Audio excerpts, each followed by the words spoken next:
right, we've got here, let's see, who do we have? We've got Sheik Sadi. Sheik Sadi. Assalamu alaikum. Wa alaikum assalam, Mufti. How are you doing? I'm good, Sheikh Sadi. Where are you joining us from? Yeah, I'm from Dhaka, Bangladesh, and I'm from Wow. the Maliki Madhab group that you just spoke about in Bangladesh. So Oh, it's really nice to see you wow. just after the Eid. So it's made the Eid Allah, Allah. perfect. Yeah, thanks. Allah bless you and Eid Mubarak to Eid you Mubarak. and everyone there. MashaAllah. Wow. So, wow, you're a part of that.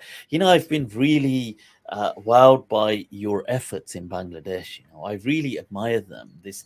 The way you guys have kind of pulled together with this effort for the school of Medina. I feel that even though in your time this is probably just, it's exciting, it's learning, it's developing, and it may even be fun, but in the years to come, this will be a legacy. This will have inshallah, a generational blessing and barakah. I mean, yeah. Yeah. Did you mind if Yes. I So ask you? I was going to yeah, ask you sure. what attracted you guys to the School of Medina, all the way in Dhaka. Yeah, how did the light from Medina, the School of Medina, how did you guys catch it over there? Well, talk to me. Sure, sure. So there's a symbolic aspect to this. So the madhab or the school of Medina spread towards the west, the al-Maghrib al-Islami, but it's ironic that the Mashriq, where the sun is supposed to rise from, the school of Hi, Medina hi, hi. didn't come here. So I thought we thought it was time that something happened, and as you were speaking about, I mean, Sufism I love it. Yeah, and Ibn Arabi. So Muhyiddin Ibn Arabi said that the one of the signs of the Judgment Day, that many signs, the sun would rise from the west. So he yeah. interpreted this as that the knowledge, and so yeah, everything is happening from the west. So something should have be Something happening from has the to east as happen well. from Yeah, the Bay of yeah. Bengal, yeah. Wow. Watching the sun Uh, rise with this whole legacy from there is something else. Yeah, definitely. And the theoretical aspect of this, I mean, the academic side of things, is that uh, I personally am a truth seeker. I was going to different schools and interpretations of Islamic law and jurisprudence, and went through their philosophies, the methodology, I mean, the usul, and found that, and also through my journey, I found out that there are many, I would say, I don't know if it's the right word, loopholes. I mean, something that other methodologies couldn't explain fully.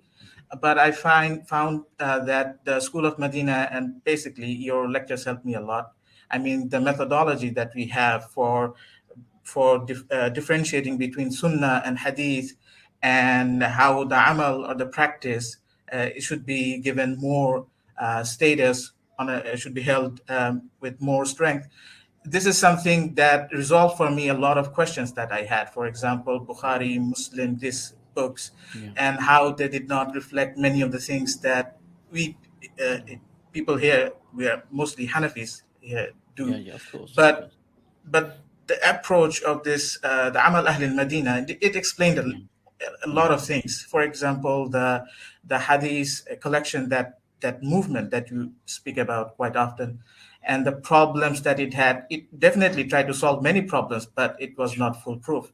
So everything Yeah, came together, and I think this is the way forward. And also yeah, the scholars, leading scholars of the Maliki fiqh in the East and in the West. By East, I mean in the Arab world, and also in the mhm, Western, I mean Europe and America. They are some people that we look up to. For example, Sheikh Hamza Yusuf and Abdul Hakim Murad, where you mhm, live in England. of They are course. definitely people who have, I mean, great vision, and I think Yeah, they speak to our hearts directly. And people here, they have a lot of baggages, and they don't see through that. So I mm, think all of this, as you say, tawfiq, synchronicity, it all came yeah. together, and we thought Wow. that, yeah, let's just start with it. Oh, wow. I'm glad. Shukran for sharing that with me, because I appreciate that. That's yeah, and it is something, because it's not just this is not just something like this is not a sect or a denomination or this is an entire legacy dating back to the very era of the Salaf, and it's something that has so much it's full of legitimacy and just and just so much wisdom and knowledge as well. And somebody sent me this. So somebody sent me the other day a video, and yeah, who was it? Who was it that sent it to me? But but it'll come to me. But they said, "Oh, look, I think it was Sheikh Abdurrahman Gori from Germany, but it was the video clip was by what's his name, Sheikh Assim al Hakim, Yeah, the American Saudi, I believe he's Saudi, but yeah. yeah. So now he's asked a question that why did Imam Malik pray with his hands at the side? Yeah, And because so his hands were broken. Yeah, yeah, God so placed all of them around so the he same goes thing. on Yeah. to explain, with his infinite wisdom, uh, as the true, wise man that he is.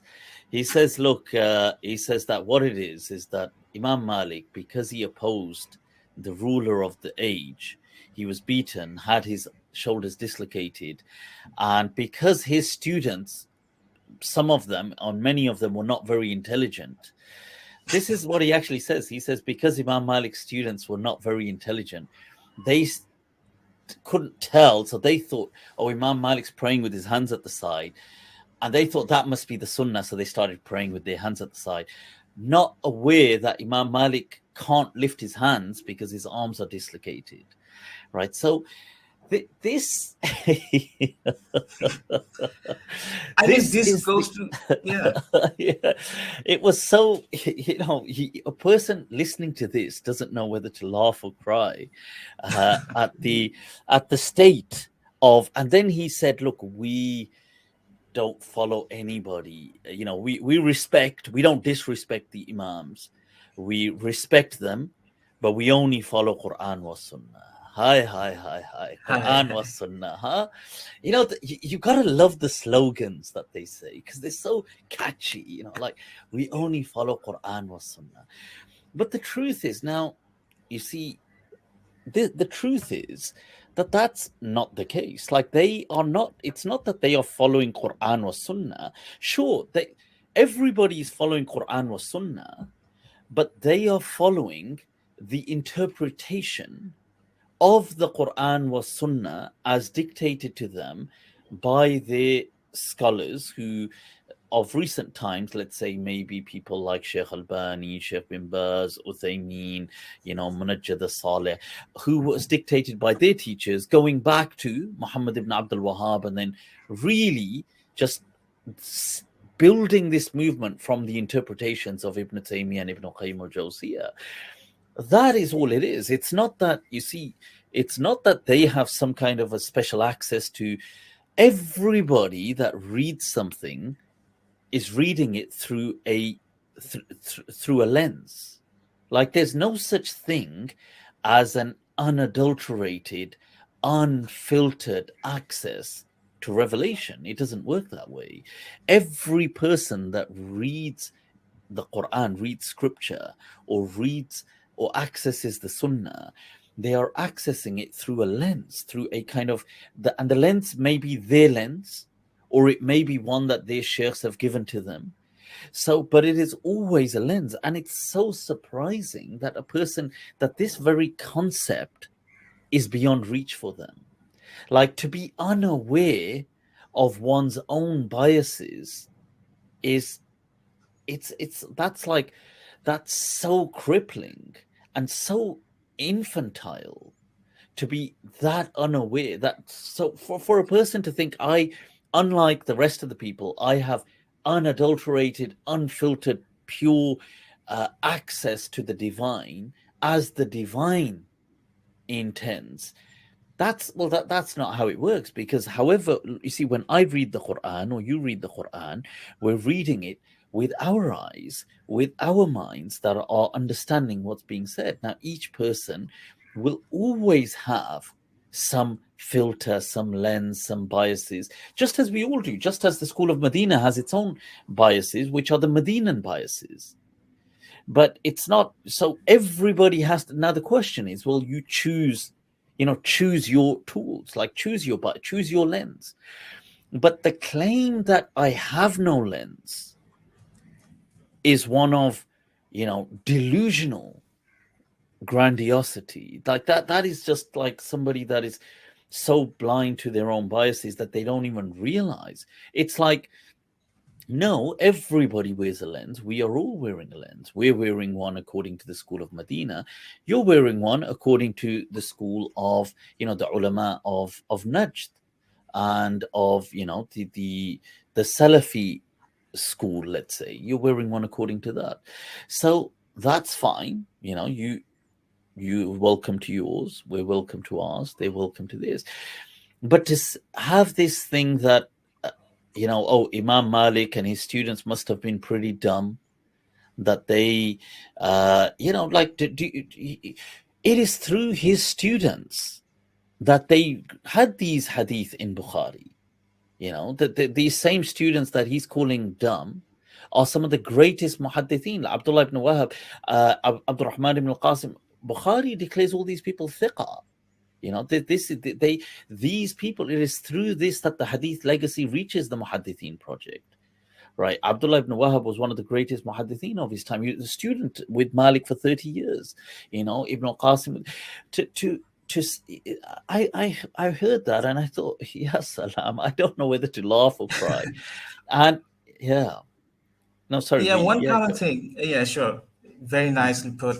One common thing that also the School of Medina reconciles between many of the things is that one pattern that you'd see when you present the action or the amal of a madhab, and these Salafis would say, maybe the Imam, this hadith didn't reach the Imam. For okay, other sure, schools, it's quite difficult to say that, oh, well, it may be the case that the hadith didn't reach him, and so he did not act upon this. But for Imam Malik, the Muwatta is a living example of this. He has the hadith, and he says that we have an amal, a continuous action, a practice, and we think that it's stronger, so we'll go with this. So for Imam Malik yeah, and the School of Medina, it's quite straightforward. So this yeah, epistemological consistency that the Maliki yeah. Madhab has, I think, is a great strength. Yeah. Absolutely. And it's not to say that you see, it's like when this is the whole point, that it's not to say that the other opinions, if based on hadith, are not based on hadith. Imam Malik never rejected, never said, he said that, they may be. When he's asked that, look, oh, the adhan is different, or how come you guys do this different, or how come, for example, there's a waqtu zawal in most of the madhabs that you're not allowed to pray during the zenith prayer. Now in Medina they said that there's no such amal upon this, right? So there is no such thing. I mean, obviously there's a waqt zawal, but it's not haram to pray in waqt zawal, because that's how the people of Medina from the time of the Prophet were doing it. So now this is the amal of Ahl Medina, it's the living tradition of Medina. So the school of Medina is not to say that, well, you guys don't have a valid practice, but it's to say that, sure, but this is the tradition which my teachers, that Imam Malik is saying, inherited from their grandparents, who were the companions, who lived right here and were buried here. Yeah. And this is where the Prophet lived and passed away, right here. So we have the living tradition. So his point is, well, sure, I'm not trying to say, welcome to, you ahlan wa sahlan, have yours, but this, it's, a beautiful thing is when the person says to him that, I want to learn about Islam. And he says, فَعَلَيْكَ, he says, that why that you must then take up residence bil Madina. فإن القرآن لم, he says, لم ينزل على الفرات, or الدجلة, that the Quran did not come down upon the Euphrates or the river Tigris. That, I mean, the Quran came here. It was revealed in Medina, inherited in a collective practice and taught here. Now, sure, we accept people had different perspectives and they went off, but if you had to pick one.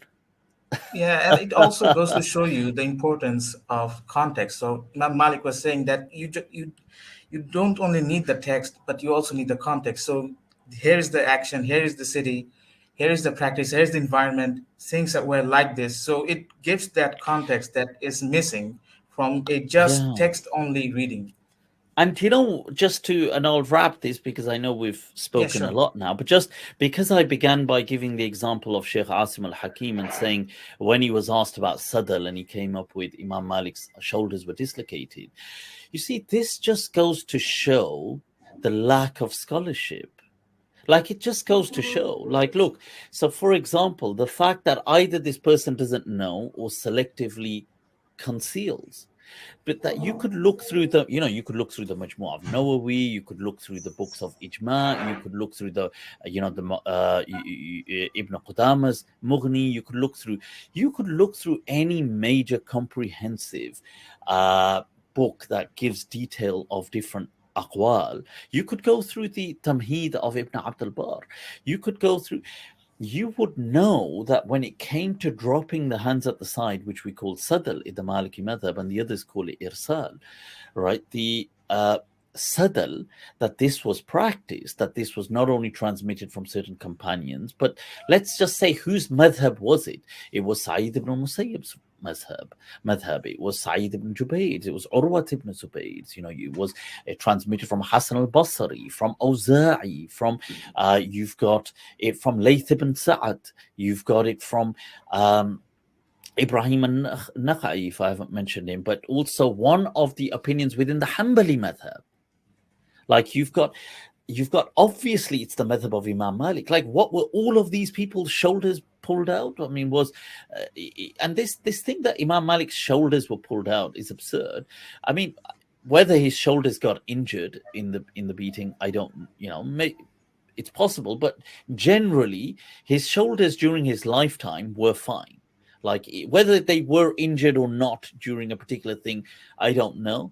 But the point is, during his lifetime, he lived a reasonably healthy, long life. His shoulders were working fine. He could move his arms. He used to teach right up until his final kind of dying moments. He would hold a class. He would have the books. He would kind of bring students in. He would trade. He was a successful trader. He was not dislocated and like disabled sitting at home. He wasn't. I mean, whether he had injuries, he did have injuries during that point, but they weren't some people have said that some people have argued, I get it, that some people, because Imam Malik refrained from attending the masjid for the last 25 years of his life. So people try to make sense of that. So he wouldn't really go to the Jummah or anything. Now, so the issue was that, well, why did Imam Malik not do this? And so some people said, when they asked Imam Malik, his actual response was he just doesn't want to talk about it. So now some people said, well, maybe he suffered from incontinence. Like, maybe his bladder got damaged when they whipped him and beat him. And so some people tried to come up with this now, that's not the response that Imam Malik himself gives when they ask him. So, because he continues to teach at home, he teaches every day. In fact, he has 3 segments of the day. He divides it into. He teaches hadith. He sits outside. He has his kind of chair. He sits inside and does the hadith. And so now he himself, in one of the narrations, speaks about he says, he hints towards that if he sees things he's not happy with, and he's the type of person that he feels that he can't be silent. Like, he will just, he'll get irritated and he'll just speak. And so, what? He's not going to even put himself in that position. So this is what it hints towards, as Qadi Iyad shows in the Tartib al-Madarik. But I just thought, wow, like how can you not know all of these ulama in Islam had this position of Sadlul Yadain and just think it's one person's? But yeah, Sheikh Sadi, and an awesome name, by the way, Sheikh Sadi, Allahu Akbar. Thank you very So, much. right, okay, so Jazakumullah khairan. Assalamu alaikum. we'll stay in touch. Allah bless you. Assalamu alaikum. People, that was Sheikh Sadi from Dhaka, Bangladesh, with the whole Medinan school revolution going on.